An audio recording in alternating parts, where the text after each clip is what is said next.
السلام عليكم، ازيكم يا حبايبي عاملين ايه؟ يا رب تكونوا بخير. بصوا بقى، بما اننا احنا بقى بنعمل في التفريزات بتاعه رمضان وبنخزن لرمضان، فطبعا اهم حاجه نعملها لرمضان مش لازم ننسى ابدا ابدا طبق الفول. اللي مفيش سحور بيخلى من طبق الفول والطعميه. ما اقولكوش بقى، شايفين ما شاء الله، عملت لكم كمان الدقه بتاعه العربيه بتاعه الفول، وعملت لكم الطحينه اللي هو بيقولوا عليه بشاميل الفول. عملت لكم بطريقه سهله جدا، عملت لكم الفول كمان ما شاء الله. يعني بصوا هتنبهروا بيه والله العظيم. عملت لكم الفول ما شاء الله في ساعه واحده ما فيش غيرها. طبعا احنا طول النهار كنا بنولع على الفول ده من ساعه ما نصحى من النوم لحد بالليل كده، او من بالليل لحد تاني يوم الصبح عشان نفطر فيه. وطول الليل النار شغاله على الفول ده. بقى عملت لكم في ساعه واحده بس ما فيش غيرها. وعملت لكم كمان طريقتين حلوه جدا جدا للفول عشان سحور رمضان. ولسه كمان هعمل لكم طرق كتير تانية جايه.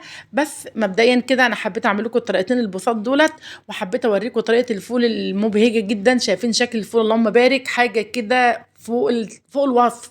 شايفين الفوليه زبده ساعه زمن واحده يا جماعه والله العظيم، وممكن تكون اقل كمان من ساعه. تعالوا نشوف بقى هنعمل الجمال ده كله مع بعض ازاي. بس قبل ما نخش على الوصفه ما تنساش اللايك والشير. تعالوا نسمي بسم الله.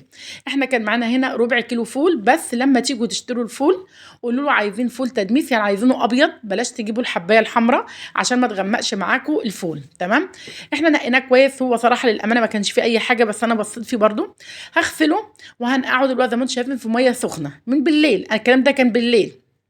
وللامانه برضو انا قمت اقلق بالليل ولا حاجه كده، فقمت ابص عليه لقيت الميه بتاعته غامقه جدا والميه بردت، شطفته وحطيت له ميه سخنه كمان.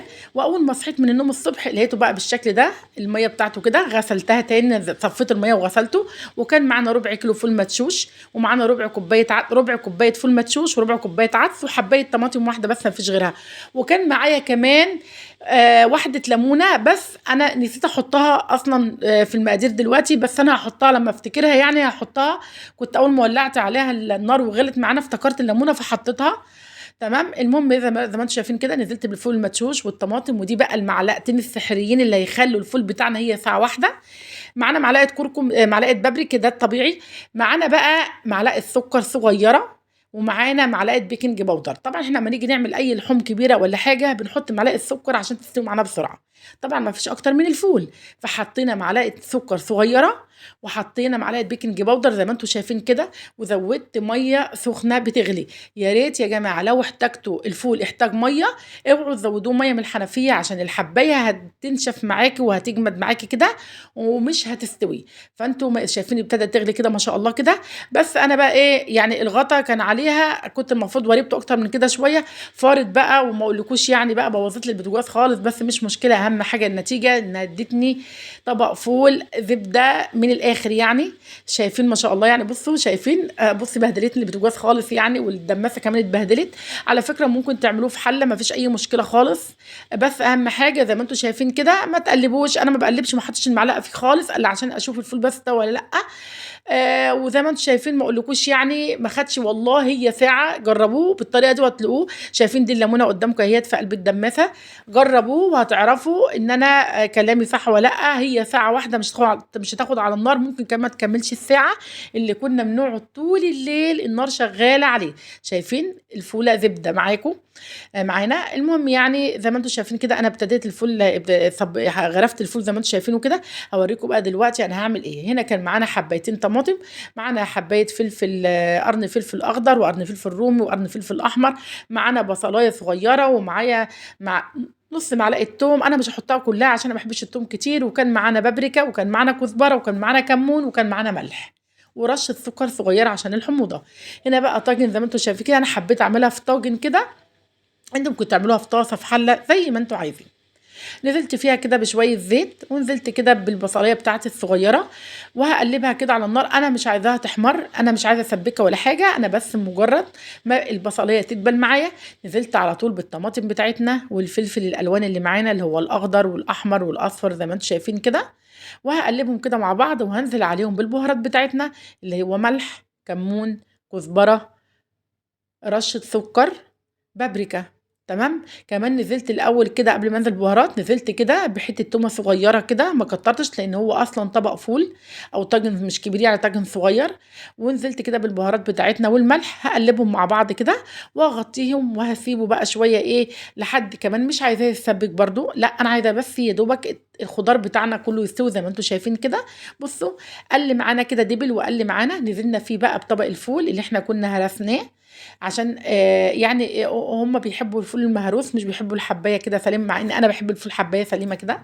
المهم زي ما انتم شايفين كده وتقلبتين وخلاص كده، شكرا طفيت على النار. هنا بقى تعالوا هنعمل مع بعض الدقه بتاعه العربيات كده اللي احنا بنموت في اكل الفول بتاعها. زي ما انتم شايفين كده معانا طبق نزلت فيه بنص كوبايه ميه، نزلت فيه حوالي بربع كوبايه خل، ونزلت عليه بعصره ليمونه. انا عايزه اقول لكم لو الدقه دي هتقعد معاكم ما تكتروش الليمون عشان الليمون بيفسدها بسرعه. تمام. نزلت بقى بملح، رشة ملح، سكر، كمون، كزبرة، بابريكا، توم، وقلبت كل ده مع بعض وكده. وكان معانا معلقه هريسه شطه هنزل بيها دلوقتي زي ما انتم شايفين، وكان معانا حته فلفله خضراء كده. انتوا ممكن تدوقوها يا ريت، انا خرطتها رفيع جدا بس ما تكون مدوقه تكون احسن. وهنا معلقه برضو كزبره ناشفه او كزبره خضراء او بقدونس اخضر زي ما انتم شايفين كده كله مع بعض. ونزلت على الدقه دي ونزلت زودتها شويه ميه كمان. بص عايزه اقول لكم الطعم فظيع، ريحتها كانت رهيبه وطعمها اكتر، يعني طعمها تحفه وشكلها تحفه الله مبارك، والريحه بتاعتها رهيبه. تمام. هعمل لكم بقى دلوقتي كمان البشاميل بتاع الفول اللي في اشهر المحلات واشهر المطاعم واشهر العربيات بيسموه بيقولوا عليه بشاميل الفول، مش دقه الفول ولا طحينه الفول. هنا كان معايا زي ما انتم شايفين، نزلت هنا انا هعمل بس على القد مش هكتر طبعا. نزلت بنص كوبايه ميه ونزلت بمعلقه واحده بس، دي مفيش غيرها، بس كانت الميه سخنه وقلبت على طول عشان خاطر الدقيق ما يتجمدش معانا كده او ما يتكتلش معانا. نزلت عليها برشه كمون، نزلت عليها برشه سكر، نزلت عليها بملح، نزلت عليها بكمون بكزبره، قلبت كله مع بعض. وبعد كده نزلت عليها حوالي معلقتين 3 زيت، وهي معلقه طحينه واحده ما فيش غيرها زي ما انتم شايفين كده قدامكم بالظبط. اقلبهم كويس مع بعض جدا. رجعت تاني بعد كده حطيت معلقه طحينه تاني عشان كنت عايزه القوام اتقل شويه. تمام.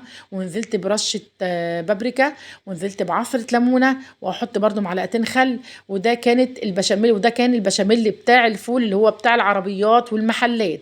اي عربيه فول كده اللي احنا بنحب نجيب منها ده شايفين بيحط لنا الدقه والبشاميل ده كده بيقولوا عليه بشاميل. بصوا انا عايزه اقول لكم طبقين الفول دولت كانوا ياخدوا العقل. انا عايزه اقول لكم ان احنا النهارده اتغدينا من الفول، والله ما عملت اكل النهارده، اتغدينا من الفول، ريحته كانت فظيعه. ابني قال لي هنتغدى منه واتغدينا منه ما شاء الله. عايزه اقول لك طعمه فظيع، الطبقين ما يتخيروش عن بعض. وعملنا لكم بطريقه سهله وبسيطه عشان تعرفوا ان اي حاجه احنا ممكن نعملها. احنا ستات بيوت شاطرين نعمل كل حاجه. انا عايزه اقول لكم دلوقتي ما بقاش فيه اصلا، دلوقتي اقل حاجه فول نجيبه ب 10 جنيه، فول شويه فول ما ياكلوش طفل صغير.